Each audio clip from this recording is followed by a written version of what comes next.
Well, good morning, everybody. That is, if you're living in China, right? Okay, but good evening. As you can see, we brought John back. John, it's nice to have you back again. Happy to be All here. right. We've sent Presbyterian to Florida. Yes. So she's in Florida. She's visiting her parents down there. So we got you filling in for her. So I don't know if you can live up to that standard, but you've been here before, so I'll try. So we know that you're gonna do good here. So show opener. What are we gonna open the show with? St. Patrick's Day coming up. Yep. And I had to check it just to make sure, but we celebrate St. Patrick's Day on the same day as the Catholic Church does, March 17th. So, and we've just filmed a video, kind of a fun video that we're going to do about for Sunday school for St. Patrick. So definitely when that comes out, we're going to check that out. That's going to be coming out, I think, just right after our show. So It'll be coming out tomorrow. Oh, okay. I just wanted to make Demos nervous, you know. Show what? No, ho. I expect the unexpected. That is that's how you should that's how we should all operate. So but I was watching, there's another YouTube channel by Father Josiah Trent called Patristic Nectar, and great program. And so he'll take modern topics, and then he'll discuss them from an Orthodox perspective. So I happen to be watching one today, and I'm not too sure how new it was. I didn't look at it, but it attracted me because the title was Dinks. Now, I had not heard that term before. You've heard that? A few weeks ago, and this is the second time I've heard of it. All right. So it's new to me. And Demos, you've heard this term before? Yes, and I've seen the very annoying videos. I just have an aversion to any video where it's people walking by going, "We're this, we're that." We're this." Okay. So anyway, for those that don't know, stands for dual income, no kids. And so, and again, I didn't want to get into the whole thing of, dinks, right, wrong. And like I said, if you have a chance, check out that video by Father Josiah. He did a nice job on that. But I think what we have here is, well, two things. One is, I think this is symptomatic of a much larger problem. And I'm just going to speak about America, because remember, we don't want to talk about other countries because we're Americans and we got to talk about America. But this is a symptom, and this is where I'm going to kind of ask you a question, because you're going to represent that generation.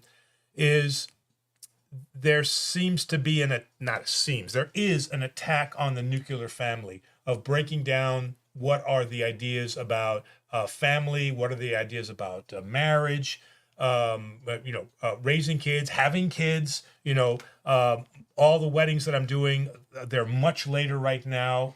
So they're usually in their 30s and all that. So would you say that among, people that I'm not saying all your friends, but just people that in your age range, what's their attitude on having kids? So I've noticed more millennials getting married late. My parents' generation got married like early 20s. Right. The stress of people going different career paths. I think, it's a personal and, a relationship decision at the end of the day. But I do think people get caught up in social media and what that popular couple's doing or what that famous celebrity's doing, okay. and you want to try to mirror them. So, I think the media itself, and you got to go back to your roots, like your family values. So, why are you getting married? Why are you in love with your loved one? How many kids do you want to have? Where do you want to put your kids to school? Where do you, what sports you want your kids to play? Stuff like that. So I think your family roots play a big role in that. Yeah.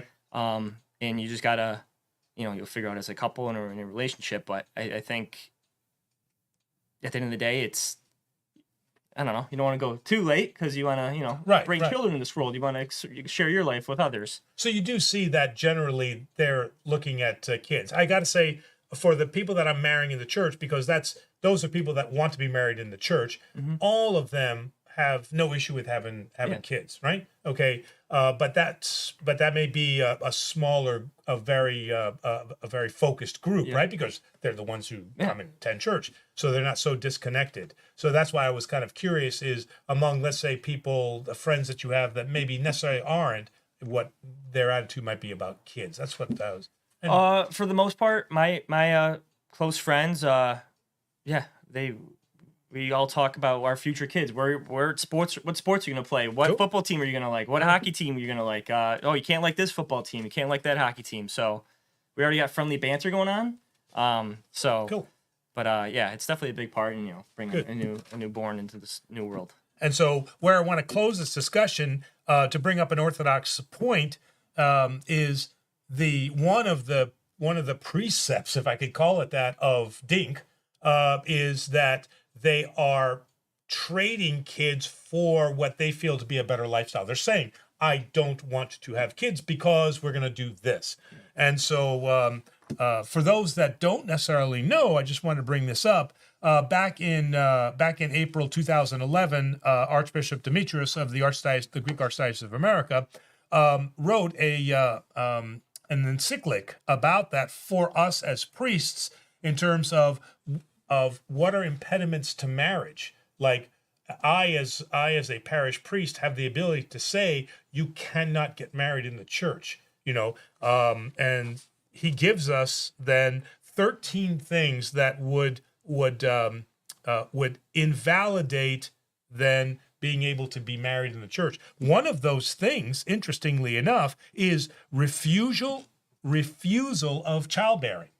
So if a couple comes to me and they say, we want to get married in the church, but we do not want to have kids, then that's an impediment for marriage in the Orthodox Church. So I don't, some people, I don't know if they necessarily know Now, that. does that imperative have an age limit? Because if two 50-year-olds want to get married, That Yeah, yes. reasons and stuff.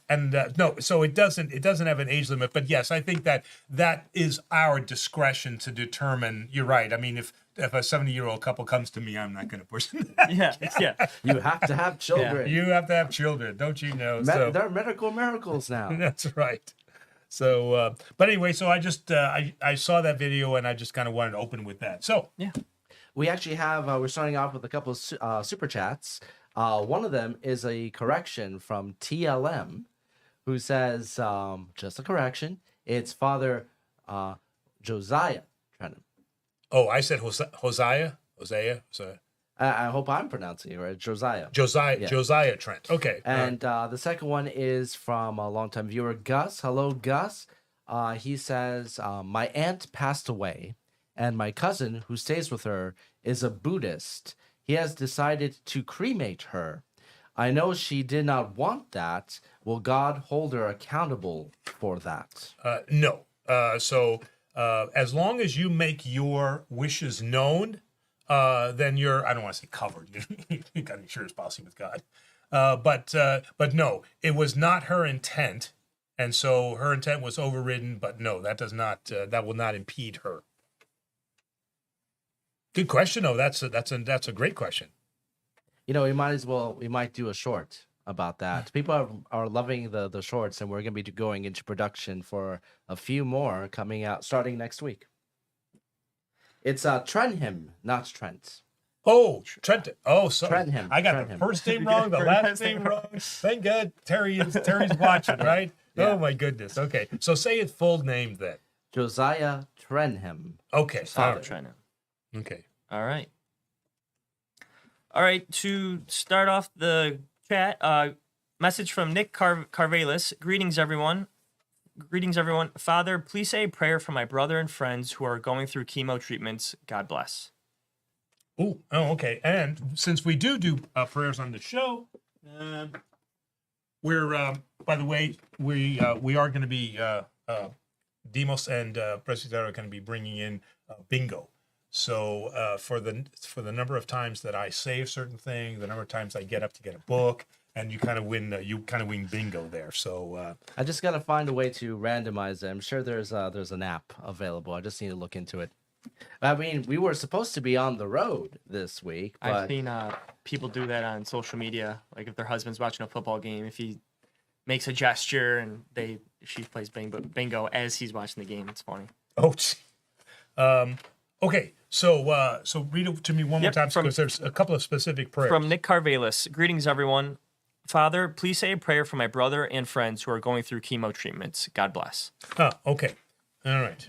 So, let us pray the Lord. Lord, have mercy. O Lord Jesus Christ, our God, who did patiently endure the scourging and the wounding of your most holy body so that you might save the souls and bodies of your people, look graciously upon the suffering bodies of these your servants.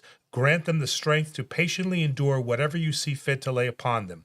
Bless the means employed for the working out of their cure, and grant that they may endure their suffering in the flesh, and that the wounding of their bodies may be to the avail for the correction and salvation of their souls.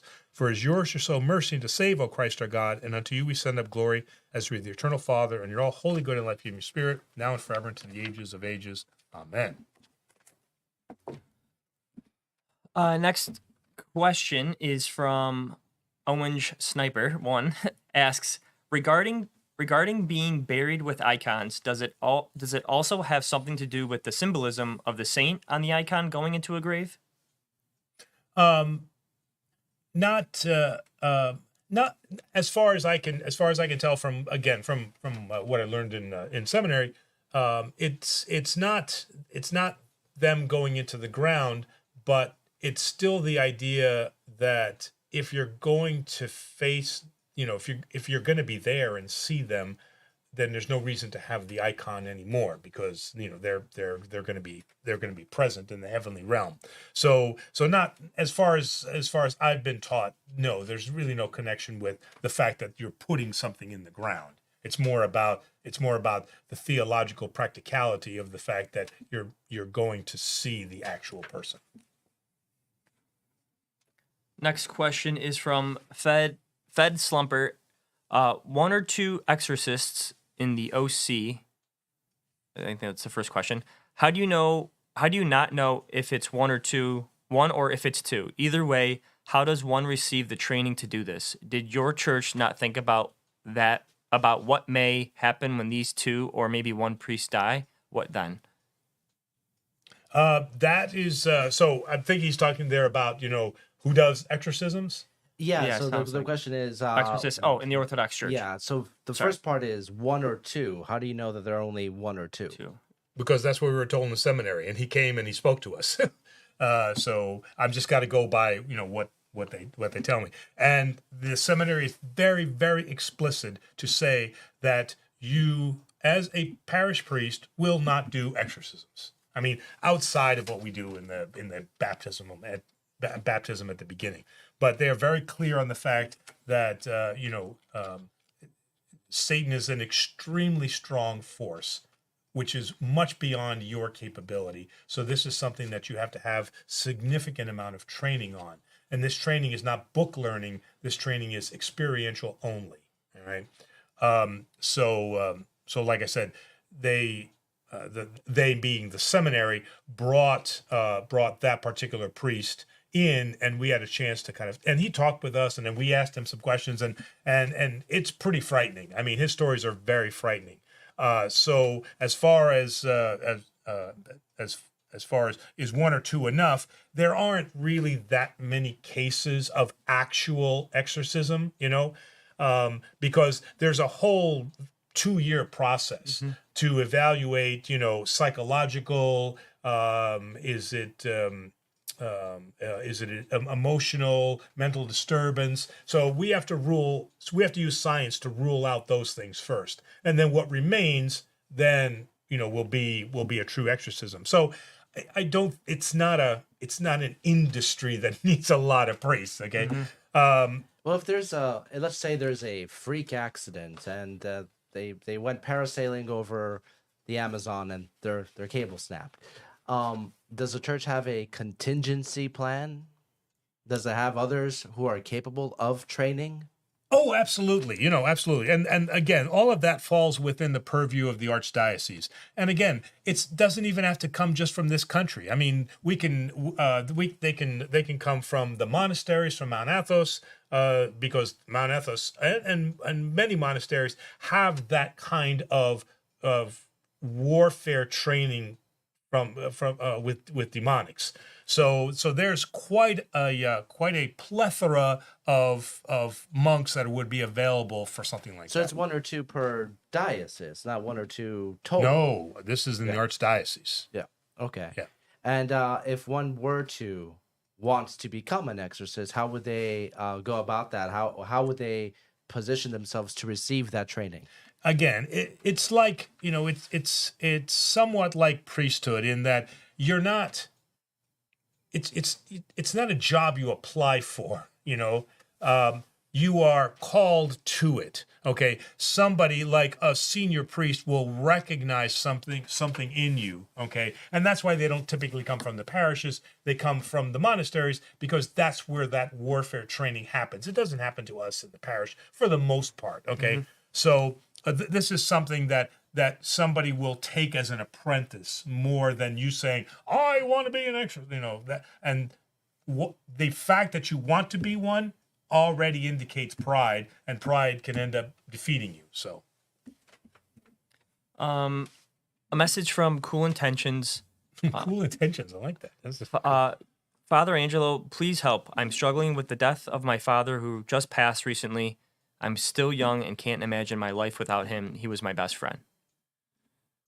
Very sorry for your loss.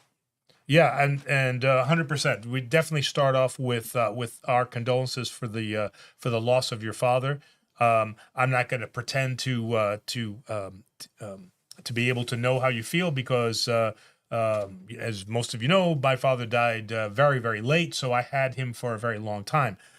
But I do know through my priesthood, families and sibling and children that have lost parents at a very young age, and so I've been able to talk to them and counsel them through that, and there's never anybody that's going to replace that person. Okay, but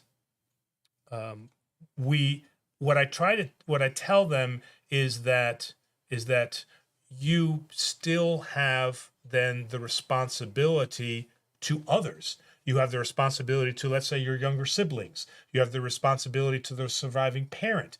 That together as a family, we talked about family in the beginning, that together as a family, you have to be able to support one another so that, especially if it's a younger sibling, that you have to be there to show some strength. Okay. But at the same time, to be able to show that, hey, it's okay to cry. It's okay to feel bad, because sometimes if they see you as just a model of strength, then they want to do it. And then that puts their emotions back, and you don't want to do that. I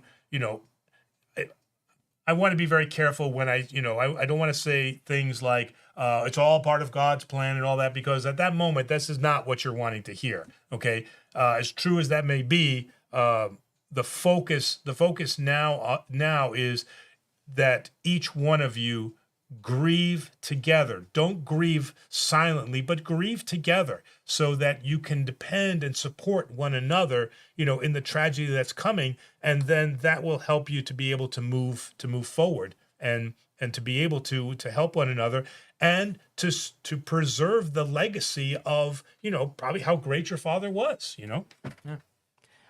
As someone who has had this experience, okay, well, Timos.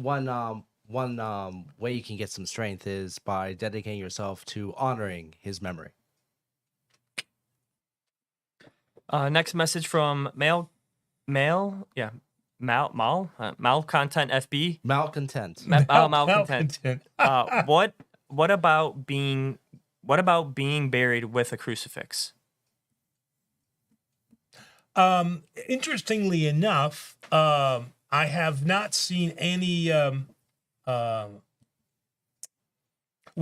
So let me say this: on a lot of caskets, they have the crucifix kind of in the top, So that typically I don't see that removed. But then also they'll have a cross sometimes that is laid upon the body.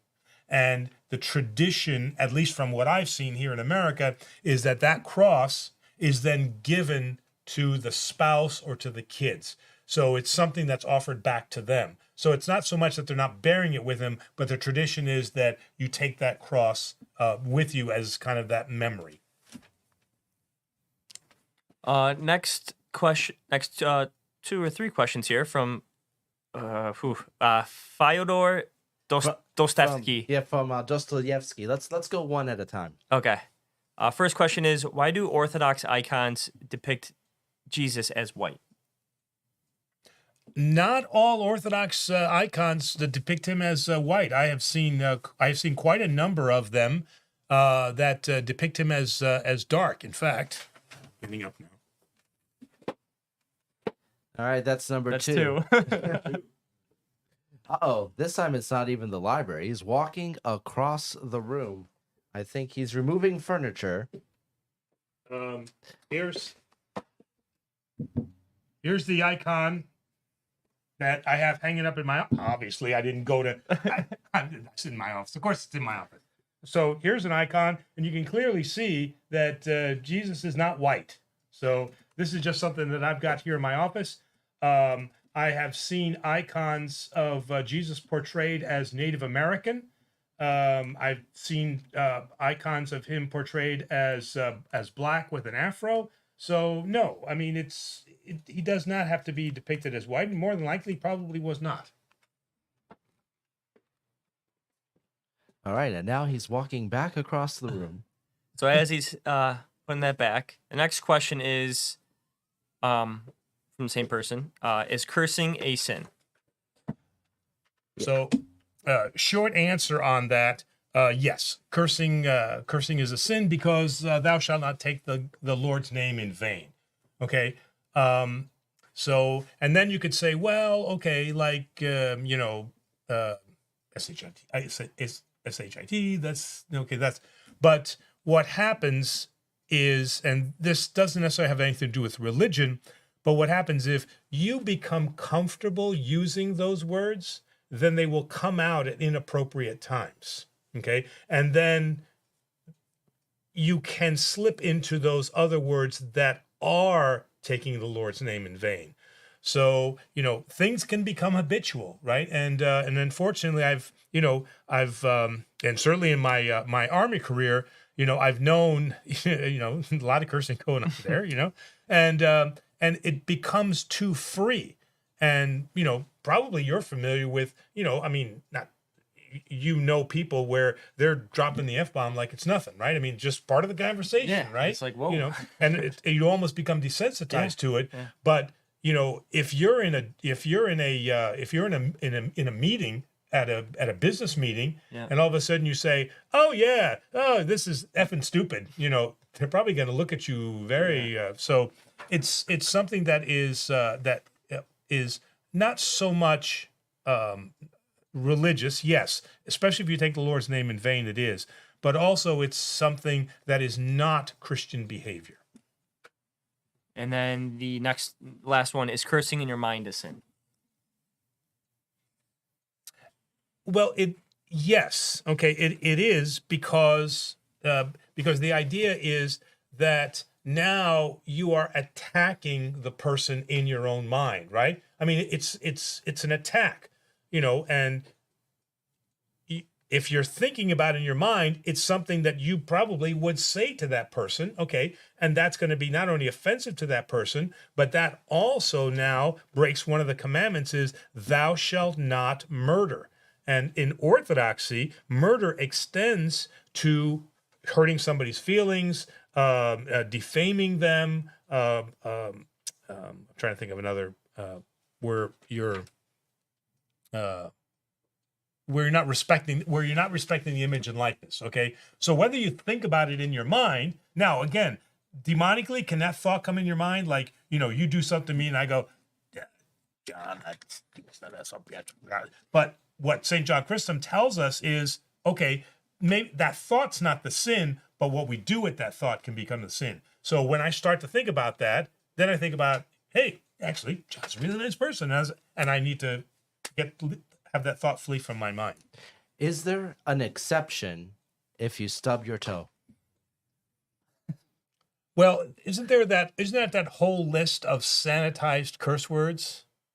Isn't there like a list of I mean, oh golly darsh garn. yes. Garn? Darn, yeah. But at the same time, you're putting a placeholder. We all know what you really mean. Well, that's true. Yes. We know what you mean. All right. Hey, you know what? Golly Hey, gosh darn it. all right, but it doesn't take away from the fact that you shouldn't say it, all right? Because you can just get into the habit. This is the problem. Because now we're going to make excuses for when we can do it. Yeah. I get it, and we've all done it before. I've done it before, and you're just like, oh, yeah. Next question is from Aaron F. If I ask someone for forgiveness for something I did to them and they withhold that forgiveness, what should be done from that point? There's really at that point, there's nothing you can do. Just because you offer forgiveness does not mean I have to accept it. All right. But what Christ commands us is that we need to go to that person and we need to ask for forgiveness before we can be forgiven. So Jesus says, if you, oh man, I've got to paraphrase here, but before you offer your offering at the altar and you have something against your brother, put your offering away, go and resolve with your brother, and then return and make your offering. For us, that would translate to Holy Communion. So you don't receive Holy Communion if you've got something against your brother. But if your brother chooses not to accept, and I mean spiritual brother, if they choose not to accept your request for forgiveness, that's on them, And the example we see a lot of times is that when we see murders that come to court, right, and they've murdered a child or something like that, and then they turn to the court and they say, I hope Mrs. that you will forgive me, and she's like, no, I'm not going to forgive, because they're not ready at that point. But you have done what Christ has commanded you to do. All right, we have greetings from Mr. Dos Santos. Greetings from Brazil. Bill, yes. And blessings to everyone. Josh Banker says, Father, I love your seriousness. And Dan Kelly has a follow-up to the... Okay. Semi-serious. Well, Serious, I mean, that some of these are very serious topics, but we just want to put an air of fun. Yeah. Well, if that's part of life, there's that balance, right? Mm-hmm. And then Dan Kelly says, as a follow-up to the exorcism question, the gift of exorcism is a gift from God. Absolutely. Absolutely. As are all things. Next question is from Steve Lenores. What are good goals for Lent? Should we work on everything we struggle with or just a few things? So I think it's a great question because I think about it every year. Okay. So again, all you got to do is just remember the triangle. All right. Prayer, fasting, alms. That's what you got to work on. Okay. And if you can't do one, then focus on the other two. All right. So let's say that, fasting is difficult, for health reasons or, because my job is stressful and I got to have a McDonald's hamburger every once in a while. I mean, I need the protein, whatever it is. Okay. So then there's not just fasting. There's this triangle of three. So try to work as much as you can on all three. All right. So you'll fast at some level. Okay. Prayer life. Okay. So if your prayer life is not good, maybe you can focus on, instead of, trying to pray 2 hours a day, try to pray 2 minutes a day, right? Say, like what I do is a lot of times my prayers are on the way into work, that, I turn the radio off so I can have some silence. And then that's kind of my conversation with God. So that I try to make that my prayer time, my set aside time. Okay. And then look at, charity. What are the kind of charitable things that I can do? Trust me, during Lent, God will put a lot of charitable opportunities in front of you, and we just have to be alert to what those are. So stay with the triangle. Next message is from Leslie Lusma. She writes, "Please pray for our 32-year-old son who has testicular cancer, had the surgery, and now starts chemo. Thanks." So, so again, like I said, we want to extend that. We want to extend that same prayer, and this is why I really love the Orthodox prayer. Just give me one second here. We will have to add that to the bingo card. Him trying to find something in a book. That's a good one. This is a blessing for the sickness, for those who are sick. But what I really love is bless the means employed for the working out of his cure, meaning that the doctors, the medical science, the treatments, all of that. So bless that those things may also return him to full health and recovery. Oh, okay. All right. Okay. Let us pray the Lord. Lord, have mercy. O Lord, Jesus Christ, our God, who did patiently endure the scourging and the wounding of your most holy body, that you might save the souls and the bodies of your people. We ask that you look graciously upon. They didn't give a name, right?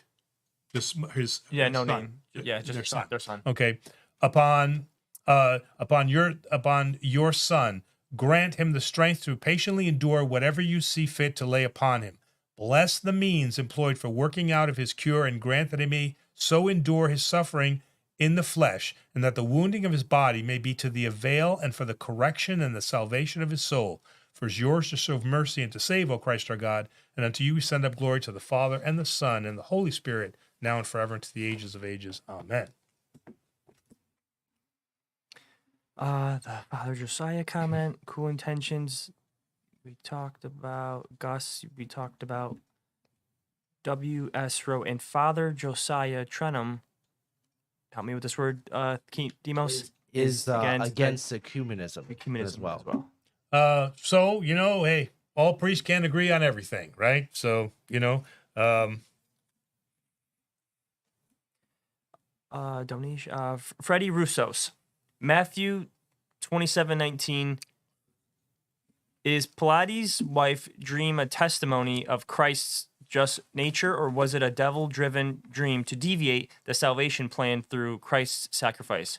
What's the church view? Hi from Brazil. Hello, Brazil. Oh, is that? But that's not. We have multiple Brazilians. Multiple Brazilians. Yep. 27:19.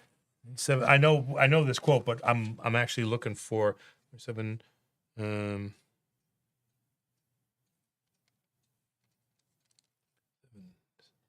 my wife has been begging me to take a South American trip at one point. I'll have to use my my new Brazilian resources. Absolutely. For suggestions. Ooh. Is that 3? Father's grabbing a show and tell.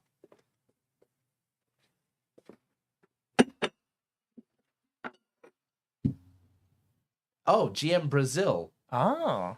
So that's how I ended up in Brazil, because when I was working for GM, so we were in Sao Paulo, and they took over a banana or coffee plantation. Oh man, and it's absolutely gorgeous. I mean, it's heavily guarded, but it's gorgeous. So that was one of my takeaways, because trust me, I mean, all day long we were drinking coffee. Oh man, we were drinking coffee, and that's like absolutely the best. So that's my little nod to Brazil. There is okay. Let's see here.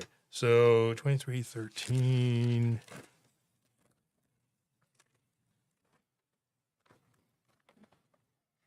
While you're looking that up, we also have another follow-up from Rebecca Shantz, who says, I think cost is one of the main factors in people's decision to have children, and that is why people wait to have them. Absolutely. And with today's economy, I can definitely understand that. And the cost of even just giving birth, just to, just to there's begin with. the financial behind it is definitely important to think about, and a sacrifice too. It's lots sacrifice and But at the same time, if there's one thing that you should sacrifice and be dedicated for, I can't think of any better example. Oh yeah, absolutely. This was like 7-8 years ago in college in one of my economic classes. It was the average cost in America to raise a child. I think it was like from literally the day they were born to I think 21. Again, average number was like what the parents pay, all sports, et cetera, all that jazz, like $350,000. No way. That's crazy. Oh, and it's much more. I mean, I'm talking clothing, food, sports stuff, doctors, all in. I learned about it. I will never forget that too. I heard that number. I was like, that is something a lot of people don't think about. I think a lot of this also has to do with the fact that we, our culture is becoming more and more infantilized in many ways. That particular mindset, I'm familiar with that mindset. Most of my friends, when they were in their early 20s, most of them said, I don't want to have kids, I'll never have kids, etc., etc. And by the time they got in their 30s, I want to have kids, I live for it, right? But now when we have 30-year-olds stuck with that, late teen, early 20-year-old mentality, you have to really ask yourself, what the heck is going on with our culture? You ready, Father? Okay, so I was looking for. I wanted to start with the Orthodox Study Bible because again, their notations there are very, very well done. There wasn't a notation there, so my second source typically is the New Jerome commentary, which is highly respected, and so here. Dreams in Matthew furnishes divine guidance. Here, the message is that Jesus is just, and this is why he should be released. And so it wasn't necessarily demonic input, but just the idea of Matthew pushing forward the idea that Jesus is being wrongly persecuted.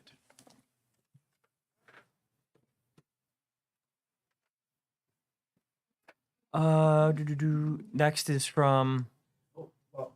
So just real quick, so was the wife's dream a testimony of Christ's nature, or was it a devil-driven dream to deviate the salvation plan? No, it was closer to the first one. Is that the dream is of divine inspiration, but not demonic inspiration. Right, I just want to make sure that we closed his question. Yep. Next message is from Justin Messer.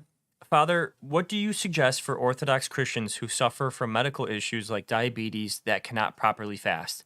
What alternatives to fasting do you suggest they take up during Lent? So, first off, they should eat whatever the doctor has prescribed for them to eat.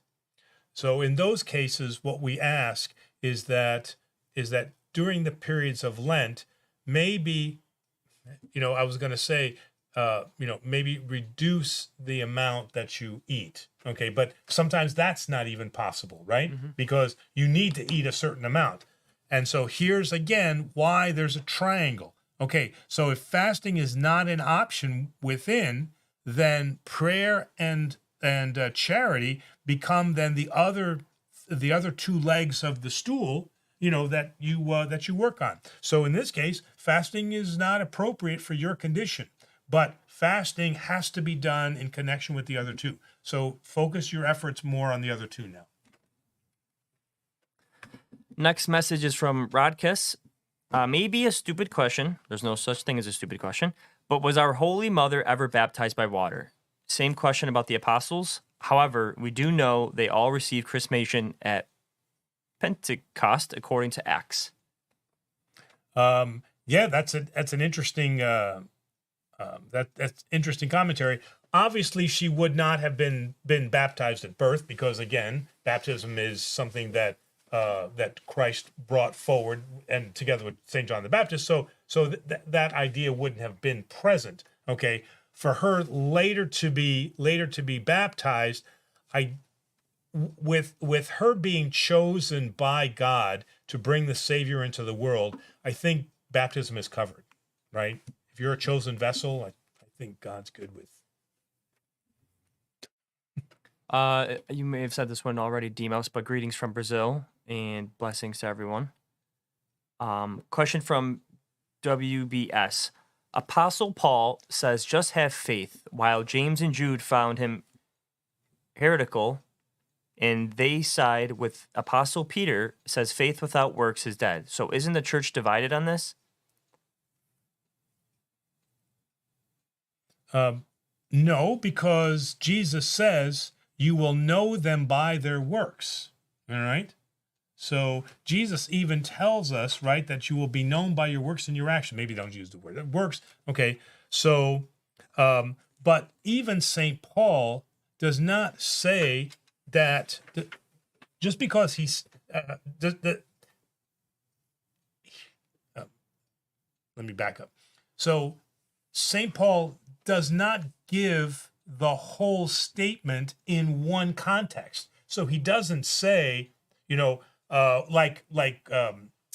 said James and Jude, Peter, right? Yep. That they make it in one statement. Faith without works is dead. Faith and works go together. All right. But what St. Paul said is we are saved through faith alone, not the works of the law. But then he goes on later and tells the Thessalonians and he tells the Corinthians, he said, maintain all of the traditions that I have given you, both oral and written. And those traditions are works, things that we do. Again, what we have to be clear on is the works that Jesus is talking about, the works that St. Paul are talking about, are the works of the Torah law, that we are no longer bound by Torah law. But he didn't say don't do charity and don't help others and don't do those works like earn a living kind of works. Okay, so those certainly are not going to get us into heaven. But as Christ says, they are examples. The charitable works show who we are as Christians. So we have a couple of follow-ups and a $15 super chat from Ruffling Steak. Ooh, wow. Steaks, I love that. Teresa C has a comment on what John just said earlier about how much it costs to raise a kid, and she says you can probably double that. Yeah, I agree. And it goes on to say you can't worry about the cost or you'll never have them. Yeah, very true. And now the comment from Ruffling Steaks. Father bless. Greetings from California. Welcome, California. How can we get up after a fall? When I fall, sometimes I feel really dejected and even feel too embarrassed to pray. So, number one, never feel embarrassed to pray. And it's written somewhere, and I'm not going to get up because I don't know which book it's in. All right, so I'm not going to get up. It's probably in the okay, I am going to get up. All right. So this is how he gets his exercise. We have to make sure. It's probably in the Philokalia.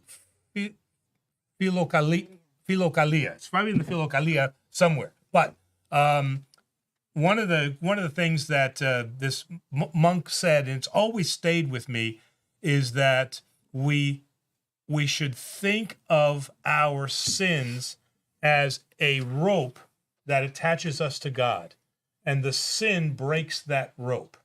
Okay, and so what we do is we tie the rope, but now the rope is shorter and I'm closer to God. So we have to get up after every fall. And so each sin then teaches us, okay, this is something that I shouldn't do, and we work. And so the monk's idea was that, yes, of course we're going to sin, but each sin, as we tie that knot in that rope, it brings us closer to God because we recognize this, assuming we use confession and repentance and all that, is that we recognize what our sin is and we grow closer to God through that. So never, ever, ever feel ashamed. That is a satanic tactic to make you feel depressed, dejected, I'm not worthy. But again, the words of Genesis ring clear. You are created in the image and likeness of God. And God said, and it was good. So that means you're created good. So we go forward from there. Next, just a quick comment from Rebecca. No, that's okay. they're having a conversation. Oh, okay. Yeah. All right, forget Which that. is perfectly fine. Yeah. Yeah. Let's jump to Mr. Stakes. Mr. Stakes, greetings, everyone. How would you know if someone needs an exorcism? What's the criteria for that? So Spinning heads, pea soup, that kind of thing. well, oh, the pea soup. There we go. But I love pea soup. So pea soup, my favorite. Again, as I mentioned, I did not in seminary, purposely did not, from the seminary's point of view, did not receive any training in recognizing exorcism. Sometimes people will come to me and say, Father, I need exorcism, or somebody I know needs exorcism. And I tell them that I really can't help them in this idea. So what has to happen is that if you want somebody to be exorcised, or you want to be exorcised yourself, you have to recognize that you're going to go through a very long process of psychoanalysis for mental disturbance, and for psychological and psychiatric issues. There's going to be a long process to evaluate that first. So, it just doesn't happen the way it happens in the movies, which is you go to your parish priest and all of a sudden he does some voodoo magic and then you're cured. This is not the way that it happens. Next question is from Josh Banker. Father, have you heard of the reality of the 8th day? We are in the 8th day. The Jews circumcised on the 8th day, and church baptizes babies on it. It represents the deification of the cosmos. Deification. Deification. Yeah, probably, not the definition. Thank you for correcting me. It represents deification of the cosmos. Yeah. Okay. So yes, I have heard about the 8th day, and it is the completion. Okay. So at the 8th day, we have the plan for salvation has been completed. Okay. It is both symbolic, but it is realistic. It is that the 8th day has come with the coming of Christ. All right. I don't know how we baptize on the 8th day because we live in the practical world, so I'm not sure how that happens. All right. But the 8th day is symbolically meant that that plan for salvation is now complete.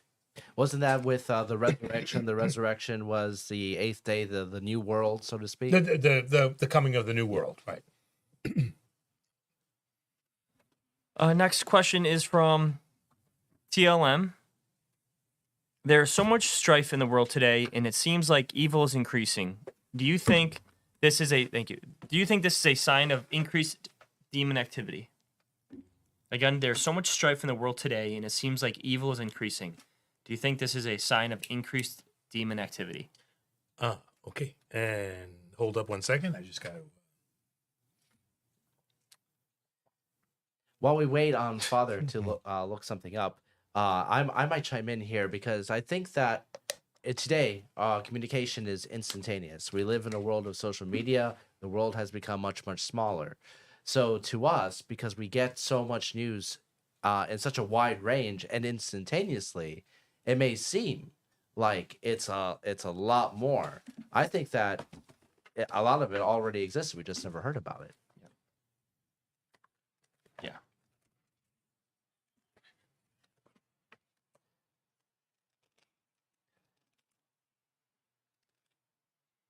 Yeah, I could go on and on about social media. I'm debating whether I should.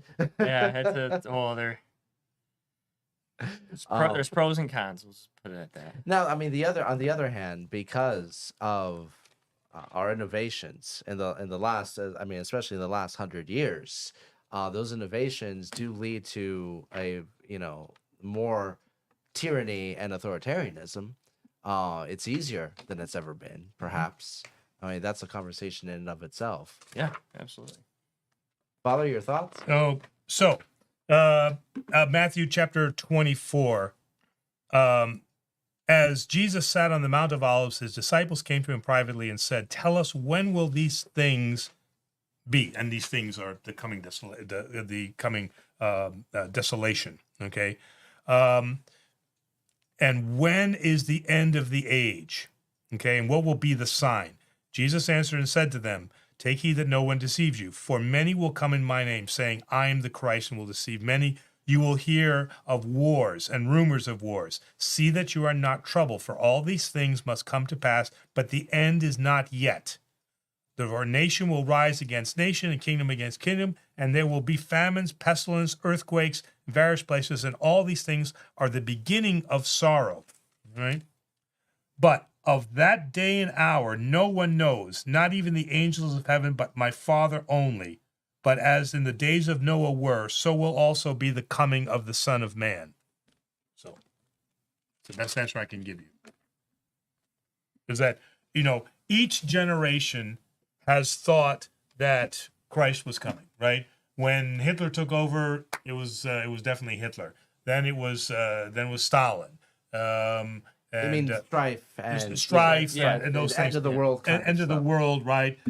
Certainly the Cuban Missile Crisis. This is the end of the world. Okay. Halys Comet.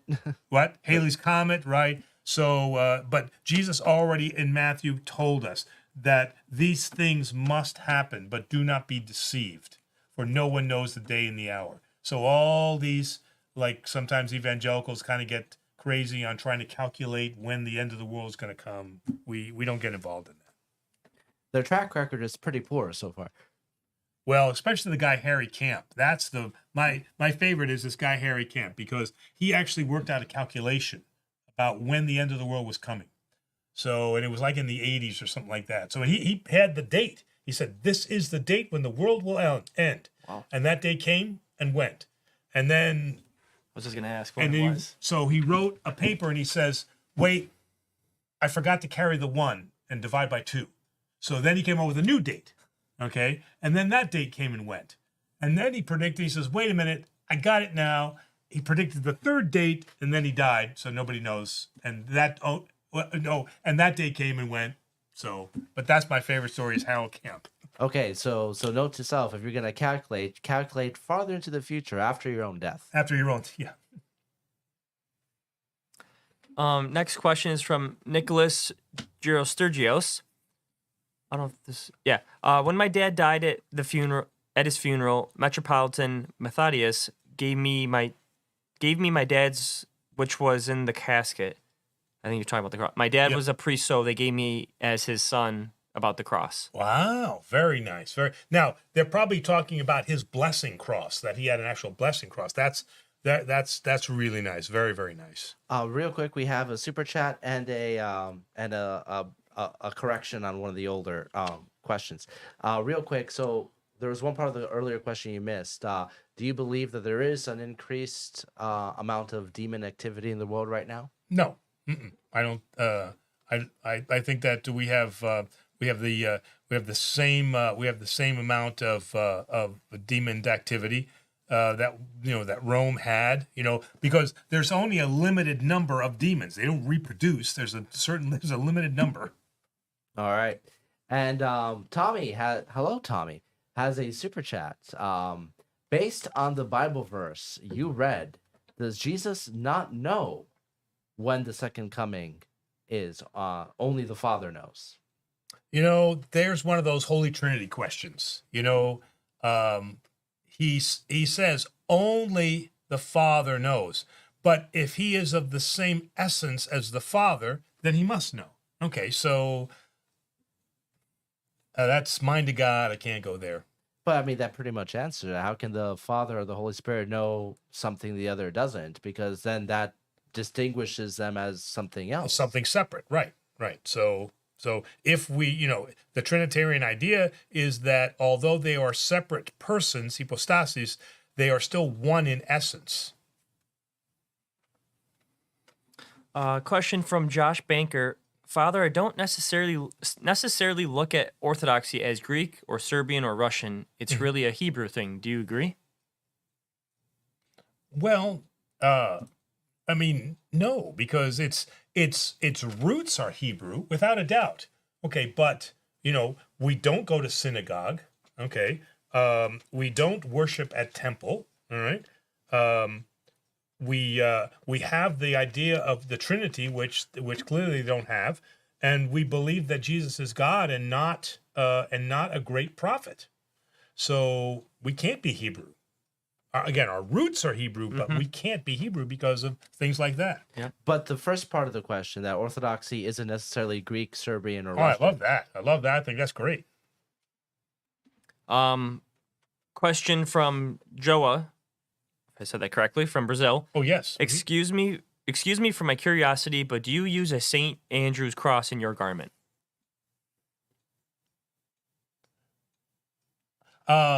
So when he says garment, he's probably talking about my vestments. Okay.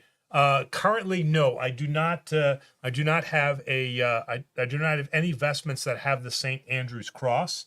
But that's interesting. That's something that I'll have to look at. But what I can tell you is that the belt buckle for my Scottish tartan is the St. Andrew's cross.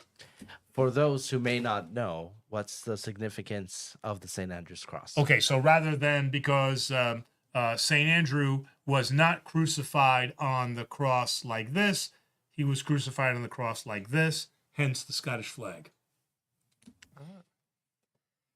Next question is from David Woolworth. Can you tell me something about Archangel Gabriel? Are we still affected by angels personally in modern times? Any examples? So yes, the certainly angels are continue to be active in our lives. The best example of that is the guardian angel that we are given at our baptism. Okay, and we as Orthodox believe that our guardian angel is assigned to us to help to protect us. Now, have I seen my guardian angel? No, I have not. But I can tell you that in the plethora, I love that word, the plethora of stupid things that I have done where I should be dead, I know that the guardian angel in the form of my wife has protected me, from, killing myself. All right. Now Gabriel, unlike Michael, is the announcer. Okay, so it is Gabriel that makes the announcements. Obviously, the most famous of which is the Annunciation to the Virgin Mary. All right. So if there are prophetic announcements to be made, it's going to be Gabriel. Okay. I agree. The word plethora is fantastic, but only use it if you know what it means. Oh, because I'm thinking about the movie, right? Well, you used it correctly, but that was referencing the movie. Three Amigos, yes. Question from Do you PF know- Stats. Some baptized Orthodox say they are atheists and don't believe yet go to church to hang out with friends only every week and don't understand anything despite in English. Is it okay that they go? Well, what better place for them to be? I mean, it's to say you're atheist and then go to church. I find something a little strange about that. Well, let's use an example. Now I'm not citing something specific, but let's just say, okay, we're Greek Orthodox. A lot of people come here for the Greek community. Sure. Now, let us just say that some of them are atheists, but they still come here to be part of a Greek community. So let's cite this example and then say, what do we do?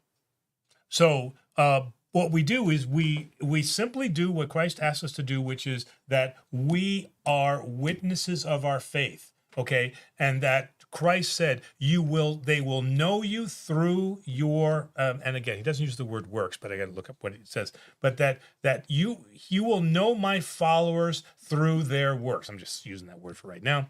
And so we have a positive influence. And there's no way around that. To be around somebody who has those Christian values, you will be influenced by that. I mean, certainly we see it in the negative, right? If you hang around, drug dealers and thieves and things like that, I mean, that can have a bad impression on you, right? Well, the opposite happens also too. When you're around people of that high moral and ethical character, then you ask yourself a question: am I doing something wrong?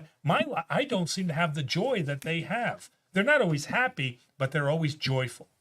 Makes it easier than going out and finding them and preaching to them.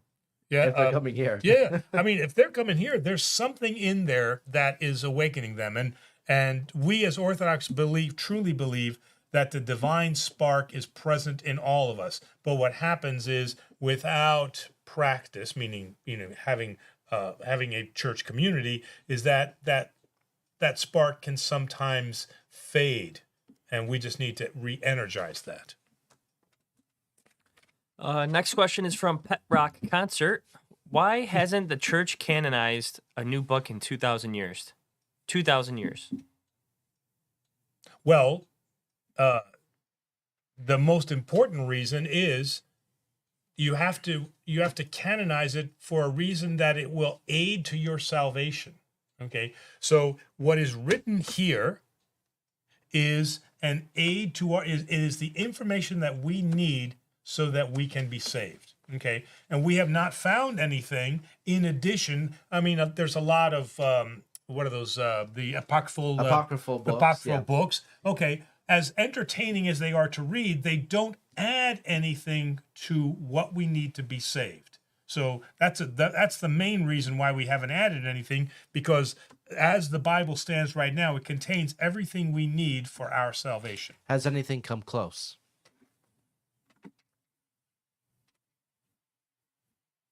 Well, the closest things that have come are Tobit, Maccabees, books that Catholic and Protestants consider heretical, but we consider important, and especially like for Maccabees, we consider it important because from that we have biblical support for prayers for the dead. Okay. Now again, is that salvific? All right. No, not necessarily. But for them, it is salvific. If we believe that our prayers are effectual to sway God's mercy, then that's salvation for them, right?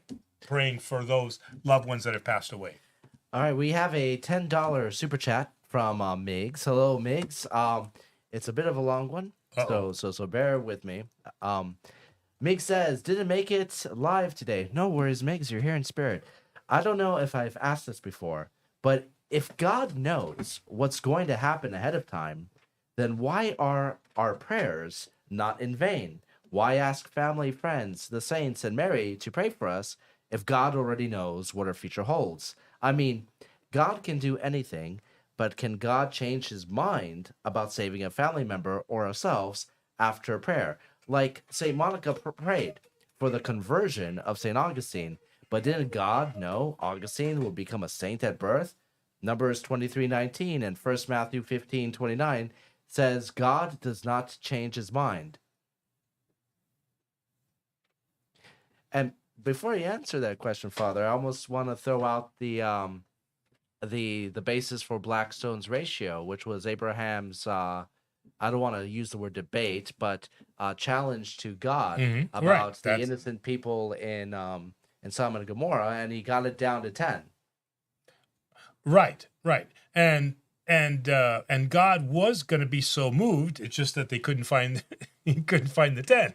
Right? I mean, okay, but he said, yes, if you can find, then I will abate or then I won't do it. But is that an example of someone changing God's mind?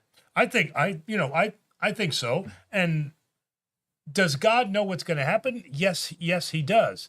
But through his self-limiting, he has given us our free will, and we decide what it is that we're going to do.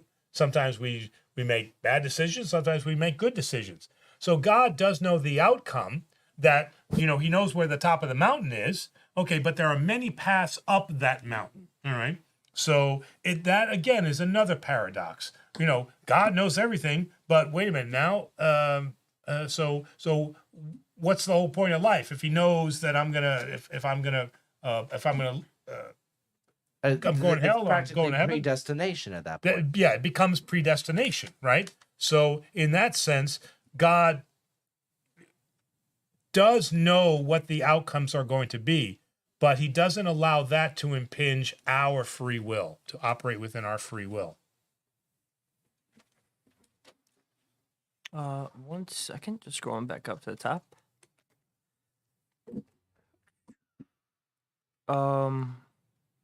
Okay, question from Matthew P. I heard there was a scandal around Seraphim Rose. Is this true?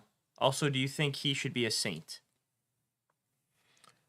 You know, he's tough.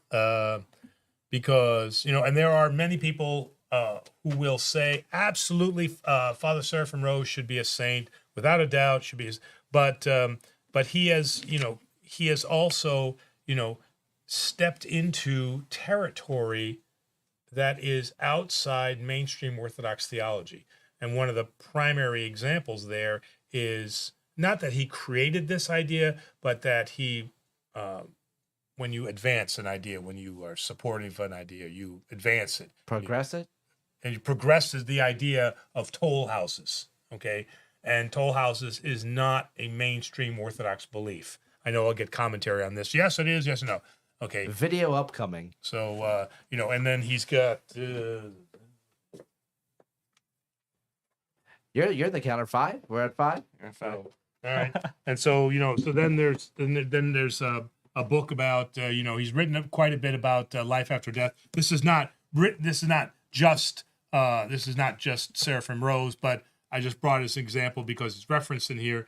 So there's a lot that he has written about life after death from his visions, but not necessarily within Orthodox theology. So again, there are some that will say absolutely he needs to be canonized as a saint, and there are others that will say, well, some of his beliefs are contrary to mainstream Orthodox theology. Next question is from Nick T. Greetings, everyone. Father, your blessing. Bonjour from Montreal, Canada. Father, can you please refresh the religious significance of barley used for... I believe for koleva. Koleva. Of barley used for koleva. Oh, Is sorry, it right in scriptures, John?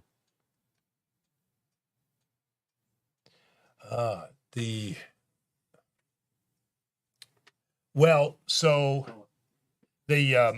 use of koliva comes about through the miracle, and that's the third Saturday of the Souls, which is the remembrance of the miracle of the koliva, where the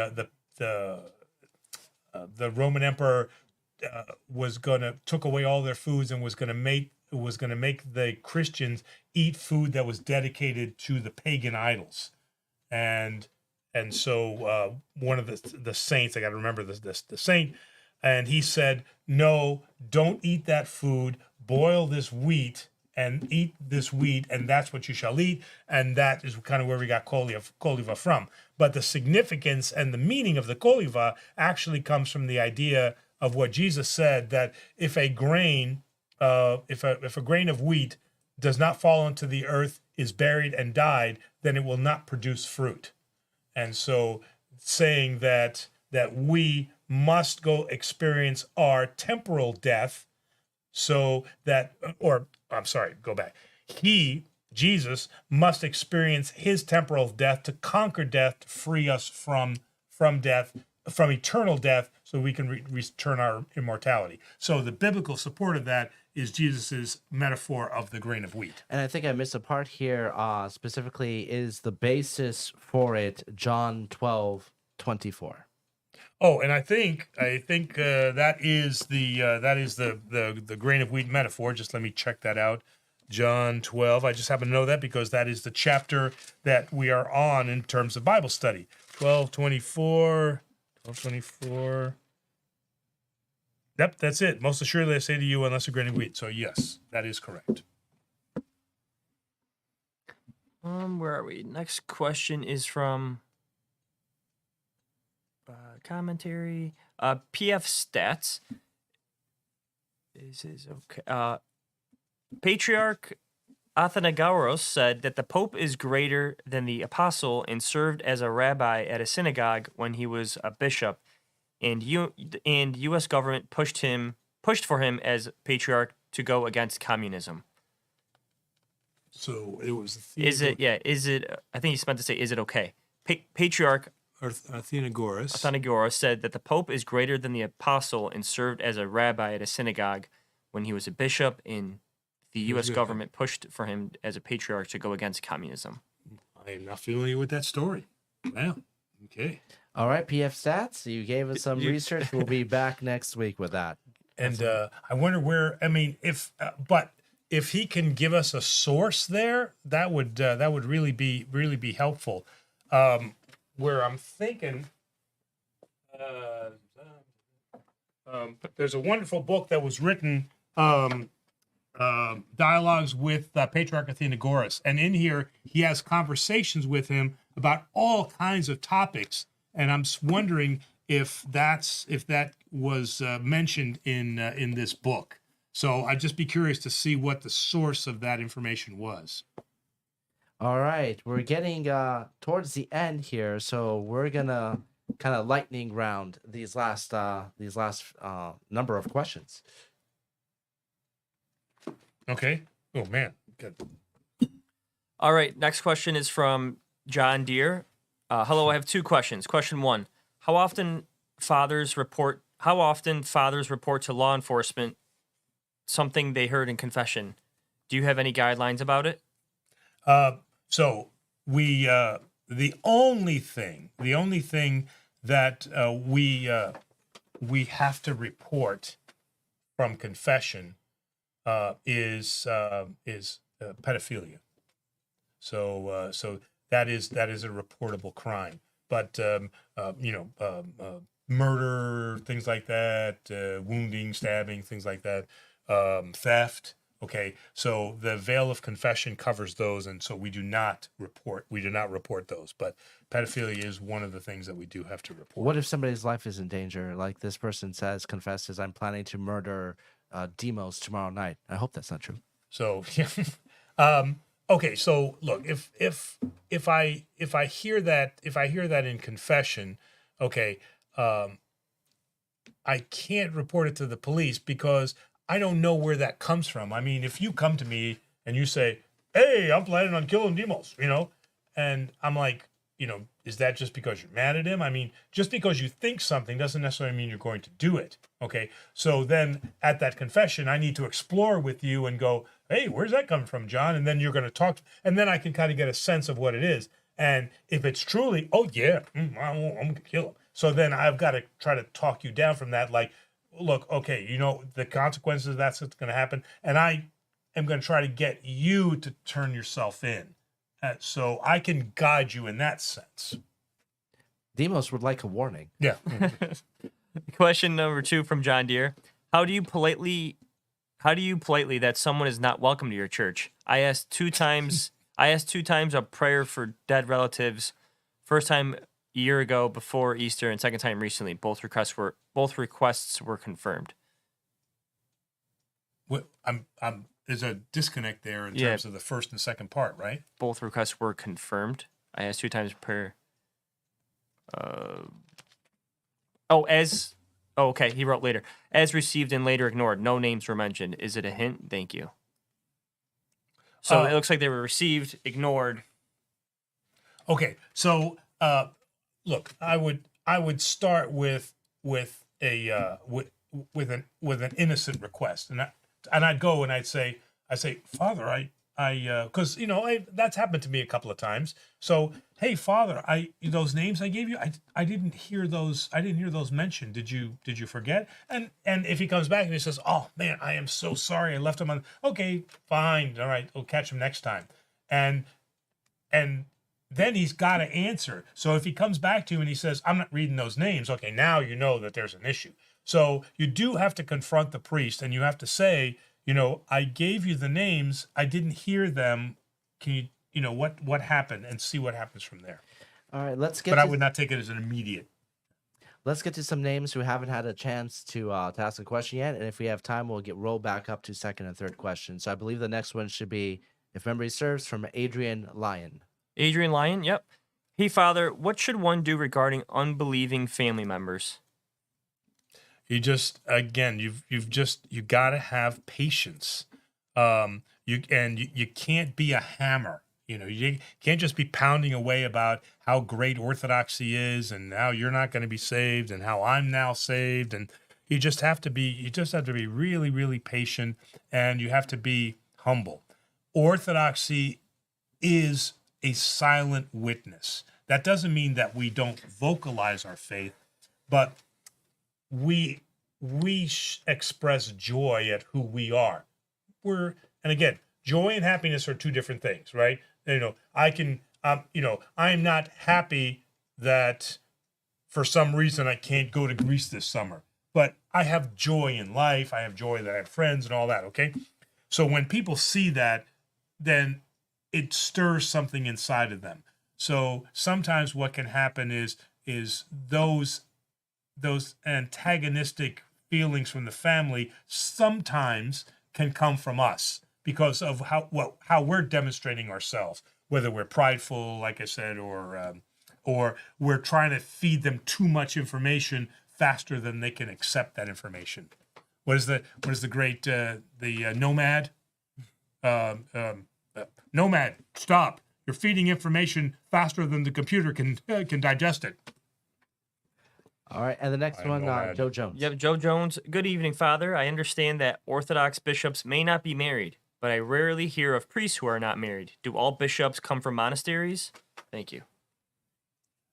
All bishops, to my understanding, take the monastic vows, but no, all bishops do not come from monasteries. Our bishop is a perfect example. Our bishop did not come from a monastery, but he had the calling to serve God and not to be married. So no, they don't have to come from a monastery.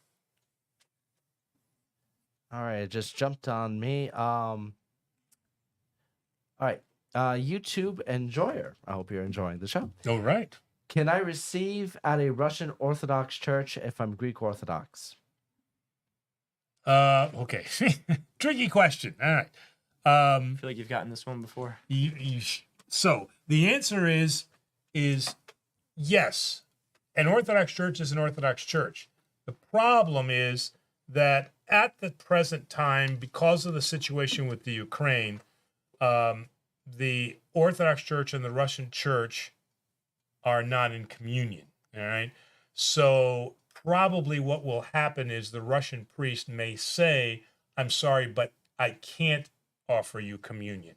You can receive it, but he's saying I can't offer it to you." And I'm not saying that's going to happen, but I'm saying it could. Mm-hmm. And Daniel asks, what is a good book to get for Lent?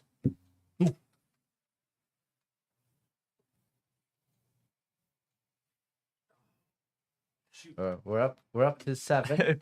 Patty. Yep. Patty wrote 6 or 7. Oh man. You know what? I gave the book away because somebody asked me that question during the week, and I gave it away. So the book is entitled Great Lent by Father Alexander Schmemann. Great Lent by Father Alexander Schmemann. That's the book to get. All right. And Scott Fry has a humorous question. Is huffing nitrous a sin if you're giving yourself stitches? Stitches as in laughing? No, Stitches. as in Like a cut. stitches. Oh, stitch. Oh, literally. Yeah. Oh, okay. We do not give medical advice. Yes, we do not. Oh, man. Oh, man. The Orthodox Church said I can.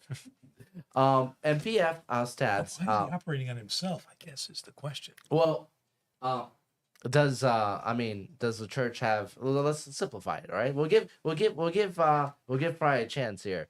Does the church have any moral disagreement with anesthesia or No. or drugging drinking like too much whiskey so you can get a arrow pulled out of your chest? I don't know. No, again, I mean the use for that is understandable. Okay, and so we have no problem with anesthesia, And again, if if a I don't know, you're in the woods and a bear chomps your arm off, and I've got to apply tourniquet, I'm going to give you a couple of belts of whiskey just so that you can kind of calm down, right? And he'll have some on him. So PF Stats did get back with a source. Oh, the source. Yes, and he points out that the YouTube restricted him from being able to post the whole thing, so he did it in pieces. Okay. And I'm just gonna take this opportunity to point out this is why sometimes we don't see a lot of the comments that are made. People are like, "How come he skipped my question?" Well, we didn't see it because this is the kind of thing that happens. That's okay. All right. So Still Standing says, "Good evening, Father. Humbly requesting your prayers, battling COVID with a number of pre-existing conditions. Ooh, wow. Okay. My name is Veronica. Thank you so much. Perhaps a prayer?" Yeah. Okay. So.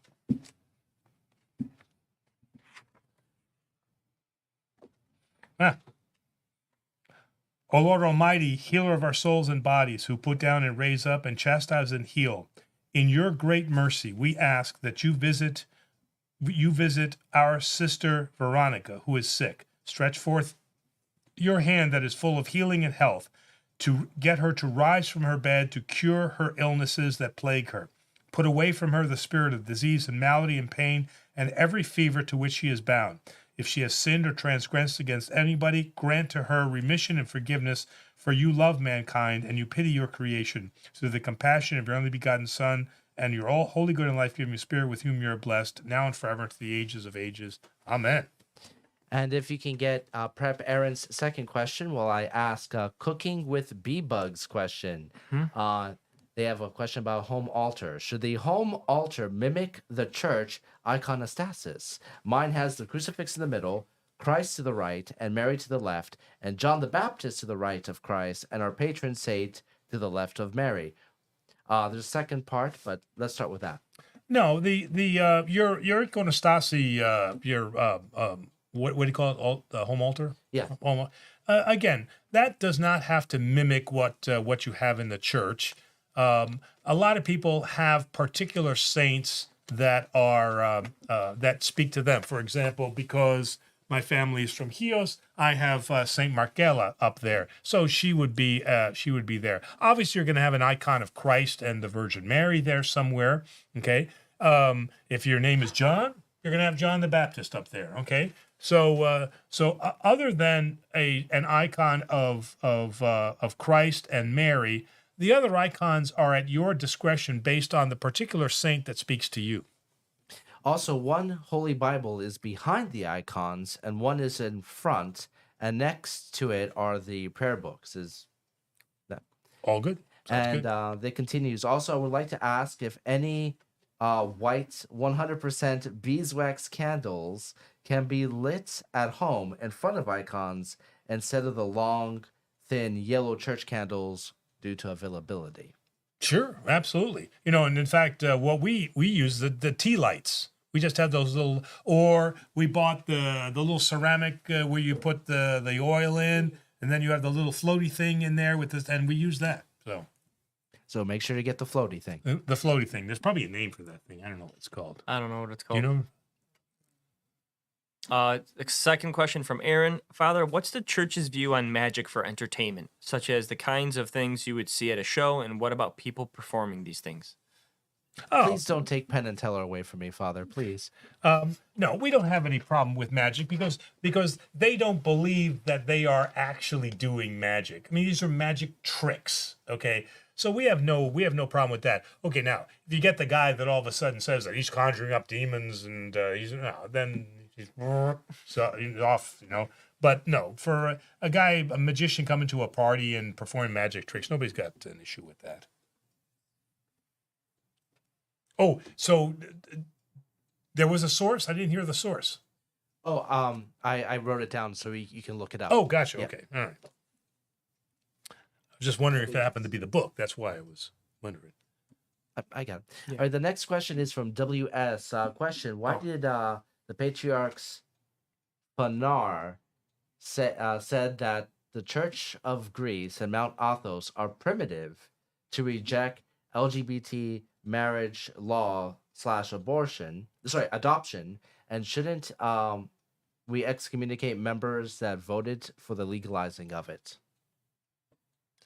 Okay, so two parts there. One, I'd have to see the encyclic, right? That you said something was written. Is that correct? Well, why did the patriarchs Phanar say that the Church of Greece and Mount Athos are primitive to reject LGBT marriage law / adoption? Let's I- start with that. Well, one, I have to see that. I cannot imagine our patriarch speaking out against the church, saying that we cannot perform a gay marriage in the church. I can't imagine him doing that. So I guess again, I would need to see that encyclic, okay? Because he doesn't say anything; he typically writes it. All right. So one, I'd have to see that. The second part of that was Shouldn't we excommunicate members that voted for the legalization? so that's a very good point. So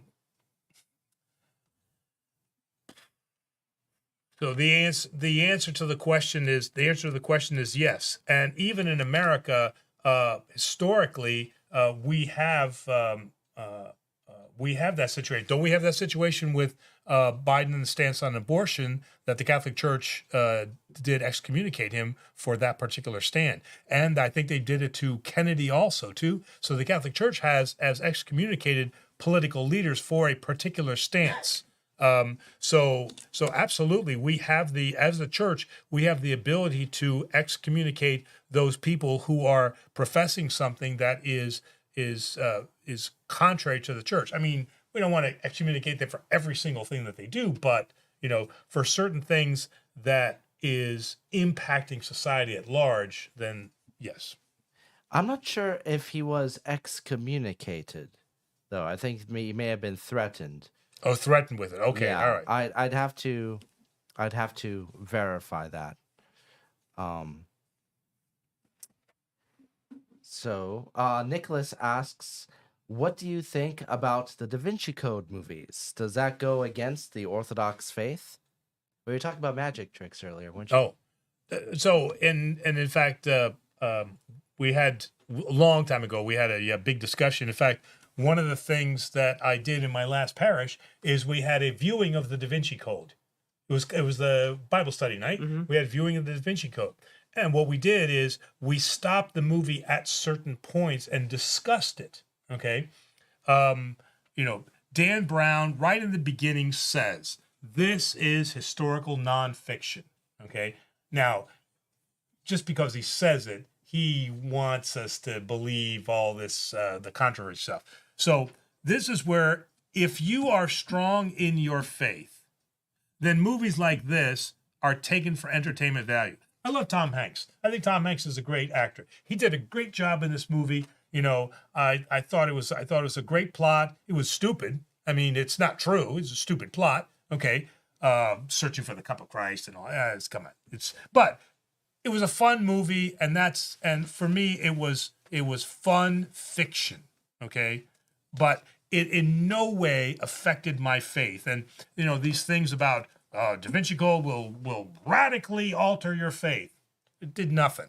All it did was entertain me. So, but there are people who are not strong in their faith, or they're not knowledgeable in their faith, and they are subject then to movies like this and start to say things like, well, is that true? Did the church create Jesus? Jesus wasn't, and so that's when, when hopefully those people seek people like us out and say, hey, so Jesus is not really a real person, because and then we can defend that and say, no, this is ridiculous. Well, could you make an argument about intention? Because the way that Da Vinci Code was presented as if it was a little bit more of a serious take. Let's take a look at Jesus.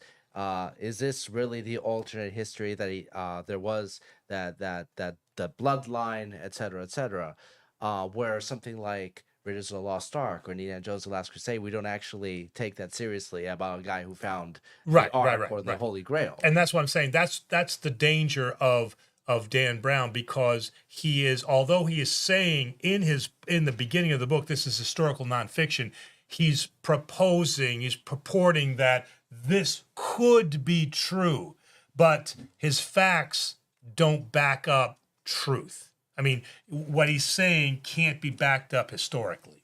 So you would suggest using it as an educational tool?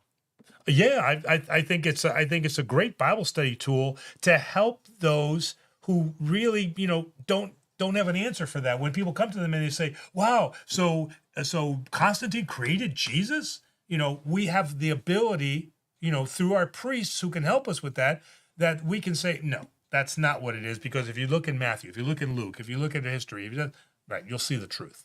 Okay, so we have a couple last things, and we're gonna wrap up. So I got word that the floater that you're thinking of, I is that found the out the name? exact name. Floater. It's called a floater? It's called a floater. Also called, and there's the other component is called a wick. Oh, a wick. That makes sense. Yes. Okay. Miggs clarifies. I Now, thought, not John Wick. That's something else. No, but Okay. I can't make the joke I want to make. Anyway, the Miggs did clarify. I didn't think he was excommunicated. Miggs clarifies he was denied communion. That's what it was. Oh, Biden. okay. All right. So Biden not was excommunion, but denied communion. communion. Okay. I know communion was involved in there somehow. Okay. And Santa Man 1 asks, can we watch Doctor Strange? Dr. Strangelove? No, Doctor Strange, the Marvel film with Benedict Cumberbatch, where he plays the Sorcerer Supreme. Yeah, because we take that for the fun movie that it is. I mean, where we enter into dangerous territory is when we start believing fictional accounts. And again, the stronger that we are in our faith, the more free we are to just have fun with movies and not get all bent out of shape about what is the deeper meaning and all that. And after all, the same series did have Captain America, who did proclaim there's only one God. Yes, that's true. Yeah, that's right. All right, well, that brings us. Kevin, Cumberbatch. Benedict Cumberbatch. Benedict Cumberbatch. I thought that was a cool character that he played. Oh yeah, I thought. Didn't he transport through time and things like that? Wasn't he? In later films, he has the time stone, so he could affect time, and in later films they do travel through time. But, okay. Never been a fan of time travel in a movie that's not called Back to the Future. That just no. Come on, the greatest time travel film if you say Indiana Jones: The Dial of Destiny, I'm shutting the show off right now. No, the H.G. Wells, The Time Machine. The Time Machine. I mean, I love that movie. That was such a great movie. I like the book although I missed a few parts, the adaptation. You're talking about the 1960, I believe, with Rod Taylor, if I remember. Rod Taylor, yeah. Right. I thought that was good, but Back to the Future, I think, is better. The book by H.G. Wells tops it. And the other time travel one that everybody loves, I mean, and if you don't love it, then I don't know about you, is with Christopher Reeves. And it takes place on Mackinac Island in Michigan. Somewhere in time. Yeah. Come on. Depressing. That is a depressing movie, though. Oh, yeah, I know. It is a depressing movie. I'll never look at pennies the same way again. Yeah, that's right. Oh, no. I'm surprised you didn't say one of your favorite movies, though. Terminator. Oh, Terminator. Yeah. Technically, that is a time travel movie. What is the Orthodox? We'll end with this. What is the Orthodox take on time travel? The Orthodox take on time travel. Do we believe that it's a possibility? At least traveling back through time. Let's just say that. I've never read anything that speaks about whether or not. I just think it's something that's never concerned the fathers of the church, because what has happened according to God's will. So it is what it is. Do the dead exist outside of time? Yes, they do. Yes. So by that account, can't they see anything? Well, I mean, I guess they can see what they're granted to see, right? Yeah. Just because they die does not give them omnipotent power, right? So they do exist out of time, but what they're granted to see and do is still under God's purview, right? I still think that'd be the greatest thing. Like, if there was one superpower, let's just say, quote unquote, to attain in heaven, is being able to look at what really happened in history. So, which then closing this reminds me of, again, the great Star Trek episode. The only time where Captain Kirk cursed was the time travel one, where he went. Voyage home. Was that? No, it was a Star Trek episode. It wasn't a movie. Okay. Because he does in the Voyage home, which is also time travel. Yeah, it goes back and sees himself, right? Yeah. But this is just one where they're on a planet and it's like this triangular stone, and he passes through it, and he ends up in 1930. It's a circular stone. You're talking about City on the Edge of Forever. City on the Edge of Forever. Yes. Wow. See, and he's good. He's good. And so he loses his love in 1930 because I can't believe I remember this stuff. And he comes back in and he goes, "Let's get the hell out of here." All right. Well, on that note. Okay. Again, John, always great to have you on the show. Thank you very much. I appreciate it. Parkside Diner is open, right? Open and ready for business, and we're ready, or not ready for business. We've been in business. Ready for spring and summer season. All right. So if I go there for breakfast, he's going to be open. Yeah, he'll be there, and I'm sure he'll sit down with you. All right. For those who may not know, if you live in America, Parkside Diner is adjacent to, and it's part of the same establishment. Yep. The oldest miniature golf course in the United States. Yep. Is it North America or just the United States? Just the U.S. So it was built 1930, the oldest one in the whole country that's still operating. Yep. Registered on the National Historic Parks as the oldest miniature golf course. I've played the course with a couple of our parishioners, and it's no mamby-pamby course. It's tough. It's tough, man. It's a tough course. Yeah. I've never seen one that had a driving range element as one of the. It does. Yeah, off the stand. Yeah, you got it right. Exactly. I feel bad to have the house behind. So yeah. All right. Well, with that being said, we will next week. Father will actually be on the road, and we'll be doing our on the road edition. Okay. And then when we get back, we'll try to figure out bingo. Yes, that's right. Yeah, We'll do bingo. We'll get a couple of more dates for John to come back, for Sammy to come back. Obviously, Presbytera will be back, and so again, everybody. By the time we get back, it's going to be Lent, right? Yeah.